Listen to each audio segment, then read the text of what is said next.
اهلا بيكم في فيديو جديد لفيلم جديد. قبل ما نبدأ ما تنساش تعمل لايك وشير للفيديو وتشترك في القناة لو مش مشترك وتفعل الجرس علشان يوصلك اشعار بكل فيديو جديد بنعمله. فيلمنا النهاردة اسمه AKA. بيبدأ مع آدم فرانكو اللي متخفي على هيئة صحفي علشان يقدر يدخل جوه مقر تنظيم داعش اللي في ليبيا. وبنشوف آدم وهو مربوط بحبل وراسه متغطية وراكب عربية مع مجموعة من الإرهابيين وماشيين في الصحراء.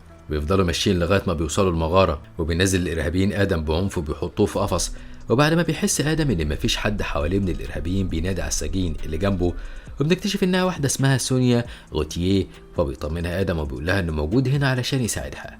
وبيطلع آدم مقص صغير وبيقطع بيه الحبل اللي رابط إيده، وبيرفع الغطا اللي على راسه وبيقص مكان عينيه وبيغطي راسه تاني وبيرجع إيده مكانها.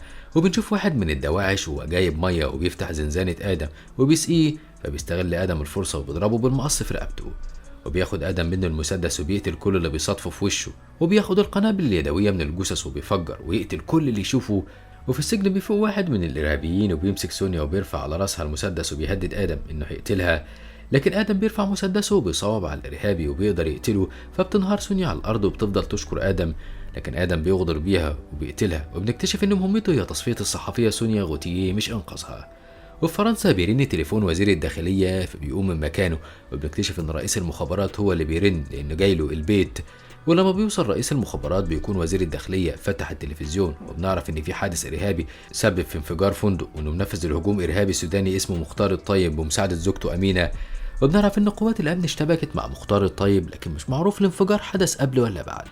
فبيأمر وزير الداخلية رئيس المخابرات إن ينهي الموضوع لأن في خطر كبير عليهم، وده بسبب إن زعيم المافيا والجريمة في فرنسا فيكتور باستوري بيدعم مختار الطيب. فبيطمنه رئيس المخابرات وبيقول له إن هيستدعي أفضل رجالهم وكيل عمليات خاص صاحب خبرة أكتر من 20 سنة. وفي تونس بنشوف آدم وهو بيتفرج على الأخبار، وبنكتشف إن سونيا كانت صحفية بتبحث عن الفساد وعلاقة أصحاب المناصب بالإرهابيين، وإن داعش كانت بتتفاوض مع الحكومة على إطلاق سراحها بشرط إطلاق سراح 15 شخص من الدواعش. وفجأة بتيجي رسالة مشفرة لآدم واللي بيفهم منها إنه لازم يرجع لفرنسا. فبيطلع آدم صندوق مليان بجوازات سفر بأسماء مختلفة، فبيختار واحد يسافر بيه. بيوصل آدم على فرنسا وبنلاحظ إنه غير شكله وبيوصل لبيته. وبعد فترة بيوصل رئيس المخابرات وبيتكلم مع آدم، وبنكتشف إنه عاوز آدم يدخل في عصابة فيكتور ويختلط معاهم، لأن فيكتور هو الوحيد اللي عارف مكان مختار الطيب، وبيحذره من خطورة فيكتور لأن آخر جاسوس اكتشفه مات موتة بشعة جدا. فبيتكلم آدم وبيسأل رئيس المخابرات عن الشخصية اللي هينتحلها علشان يدخل في جماعة فيكتور.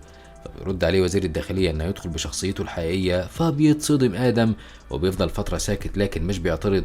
وبيكمل وزير الداخلية كلامه عن المهمة وإن المهمة مستعجلة فيبتديها على طول، وهيكون فريقه من شخصين غيره. تاني يوم بيروح لبيت فيكتور، وقدام البيت بيقابل واحد اسمه كريم بيكون هيشتغل معاه. وبعد فترة بيظهر جاك وهو المسؤول عن توظيفهم، وبيدخلهم البيت وبيوريهم باقي الحراس. فبيقوم الحارس الشخصي لفيكتور وبيستفز آدم بالكلام، فبيضربه آدم في رقبته وبيعمل له مشكلة في الحنجرة. وفي الوقت ده بيروح جاك لمكتب فيكتور وبيطلب أجازة بحجة إن ابنه مريض. وبنعرف إن جاك جايب آدم علشان ياخد مكانه وما يحصلش عجز الحراس، فبيوافق فيكتور بعد ما بيشوف ملف معلومات آدم. وبيطلع جاك من المكتب وبيروح بيته، وهنا بنكتشف إن جاك خان فيكتور ودخل آدم العصابة علشان الشرطة وأخد ابنه رهينة، فبيخدروه هو وابنه وبيحجزوهم في مكان تاني. وبنشوف آدم مع وي بي في العربية، وبنعرف إن فيكتور أمرهم يروحوا لواحد لقبه المصرفي. فلما بيدخلوا مكتب المصرفي وبيطلب وي بي منه المخطط، بيلاحظ إن المصرفي بيغير كلامه وبيكون مش عاوز يسلم المخطط. بيتوتر وي بي وبيطلع سلاحه علشان يهدد المصرفي، لكن مش بيخاف وبيطلع بندقية. فبيقوم آدم من مكانه وبيمسك البندقية وبيكسر دراع المصرفي وبياخد المخططات غصب عنه وبيمشي مع وي بي. وبنشوف مختار الطيب وهو متخفي وداخل مركز اتصالات وبيكلم فيكتور. وعلى الناحية التانية بيكون مساعدين آدم في المهمة مراقبين تليفون فيكتور، لكن مش بيقدروا يسمعوا المكالمة لأن فيكتور بيشغل جهاز تشويش عالي التقنية. وبنشوف وي بي مع آدم وهم في الملهى الليلي بتاع ناتاليا مرات فيكتور. وفجأة بيجي واحد اسمه أميت ومعاه رجالته وبيحاولوا يدخلوا المكان، لكن الحارس بيمنعهم لأن فيكتور رفض دخول أميت الملهى بسبب المشاكل اللي بينهم. فبيضرب أميت ورجالته الحارس، فبيسمعوا آدم ووي بي الدوشة فبيطلعوا وبتبتدي الخناقة.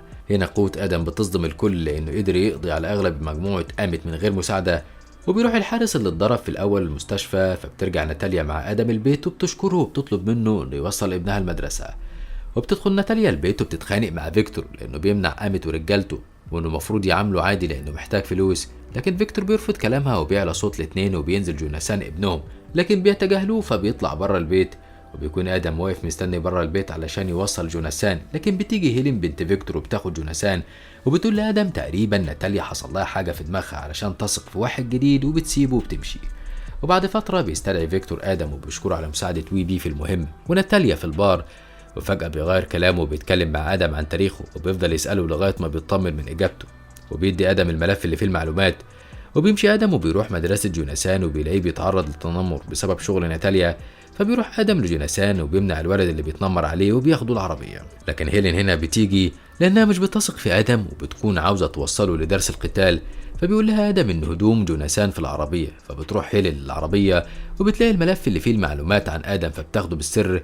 وبعد ما بينتهي اليوم بتقرا هيلين معلومات آدم وبتتصدم وبتعرف إن آدم قتل وهو عنده 15 سنة، وده بسبب إن المقتول كان بيعتدي على الأطفال وبيقتلهم، وأخو آدم كان واحد من ضحاياه. وبتعدي الأيام وبيوصل يوم عيد ميلاد جوناثان وبيجيب لآدم هدية وبيوعده إنه يروح معاهم حديقة الحيوان، لكن بيجي وي بي وبيبلغه إنه هيشترك معاهم في المهمة. وفي الوقت اللي بيجهزوا فيه للمهمة بيتسلل آدم لمكتب فيكتور علشان يزرع أجهزة تصنت، لكن فجأة بيدخل فيكتور للمكتب وبيقبض على آدم، وقبل ما يستجوبه بيوقف الحظ مع آدم وبيظهر جوناثان اللي كان مستخبي في الصندوق وبيقول لفيكتور إنهم بيلعبوا استغماية، فبيتعصب آدم عليهم وبيطردهم بره المكتب وبيفتش المكان اللي كان فيه آدم لكن مش بيلاقي حاجة، فبيطمن وبيعمل مكالمة واللي بيكون مساعدين آدم سامعين جزء منها والباقي لأ، لأن جهاز التصنت مزروع في مكان بعيد عن المكتب. وبنشوف آدم ووي بي وهما في العربية وبيراجعوا الخطة علشان يقدروا يسرقوا الفلوس. بتكون مهمة آدم إنه يستنى بالعربية علشان يتحرك بيها فورا أول ما يطلعوا بالفلوس، وعلى الطريق فجأة بيهجم رجالة أمت وبيحصل ضرب نار شديد وبيكونوا متحاصرين، لكن آدم بيقدر يتخلص منهم واحد ورا التاني وبيطلعوا من المكان بالفلوس وبيرجعوا للبيت وبيديهم فيكتور حصصهم. وبيلاحظ آدم إنه مشاهم كلهم لكن وي بي بيفضل موجود، فبيطلع آدم وبيبص عليهم من الشباك وبيكتشف إن فيكتور ادى باقي شنطة الفلوس لوي بي، وبيطلع وي بي بشنطة الفلوس فبيمشي آدم وراه. وبنشوف ناتاليا فبيديها الفلوس اللي معاه وبيقول لها هربي مع ابنك لأن أمرك اكتشفه وأكيد فيكتور بعد البحث هيكتشفه. فبتراقب ناتاليا آدم وهو ماشي بخوف، وفجأة بيرن عليها أمت واللي بيهددها إنها تجيب الفلوس أو يقتل ابنها.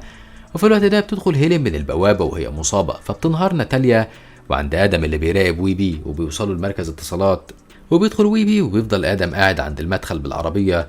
وفي الوقت ده بترن هيلين وبتقول له إن أمت خطف جوناثان وعاوز فدية، لكن فيكتور مش عاوز يدفع وبتطلب منه ينقذه، فبيرد عليه آدم بالرفض وبيقفل التليفون لكن ضميره مش بيسمح له. وبينزل من العربية وبيروح لعربية سيسكو المساعد بتاعه وبياخد الأسلحة، وبيطلب آدم من سيسكو إنه يراقب المكان. بيكون سيسكو مش فاهم حاجة لكن آدم مش بيشرح وبيسيبه وبيمشي. وبيروح آدم لمخبأ أمت وبيغير لبسه وبيمثل إنه شخص متشرد، وبيدخل المخبأ كأنه واحد رايح يشتري هيروين وبيقدر يدخل المخبأ من جوه، لكن بيتكشف أمره وبيبتدي إطلاق النار وبيقدر آدم إنه يقضي على كل اللي يجي في طريقه، لكنه بيتصاب. ورغم كده مش بيقف لغاية ما بيوصل غرفة أمت وبيفتح الباب وبيستخدم جثة واحد من رجالة أمت علشان تحميه، وبيقدر ينقذ جوناثان وبيرجعوا البيت لكنه بيغمى عليه. وفي الوقت اللي بيكون سيسكو لاحظ إن مختار الطيب طلع من المحل بيمشي سيسكو وراه وفي حتة هادية بيرفع سلاحه، وقبل ما يطلق النار بيجي وي بي من وراه وبيقتل سيسكو. وبنكتشف إن وي بي اسمه الحقيقي حسن وابن عم مختار الطيب. وببيت فيكتور بنشوف هيلين وهي بتغير لجرح آدم، لكن آدم بيدفعها بعيد عنه وبيسيب المكان وبيمشي رغم اعتراضها. وبيركب آدم العربية وبيرجع لمركز الاتصالات وبيلاقي عربية سيسكو لكنه مش موجود فيها، فبيقتحم آدم محل كاميرات مراقبة ويشوف مختار الطيب وهو طالع من المحل، وبيشوف سيسكو وهو ماشي وراه. وقبل ما يطلع بتوصل الشرطة، ولما بيجوا يقبضوا على آدم بيبلغهم إنه واحد منهم فبيسيبوه وبيمشوا. لكن في الوقت ده بيكون واحد من رجالة فيكتور بيراقبه وشاف اللي حصل مع الشرطة عند وزير الداخلية اللي بيتصدم من وجود مختار الطيب قدام بيته، وبيسيب له ظرف. ولما بيجي الحارس الشخصي مش بيلاقي حد، ولما بيفتح الظرف بيلاقي صورة ليه مع مختار الطيب، فبيتعصب على رئيس المخابرات وبيأمر يقضي على مختار الطيب بأقصى سرعة. وفي الوقت ده بتوصل رسالة لرئيس المخابرات من مساعده آدم وبيبلغه إن آدم انكشف. وفي الوقت ده بيكون آدم وصل البيت وبتكون هيلين مستنية وعاوزة تعالجه.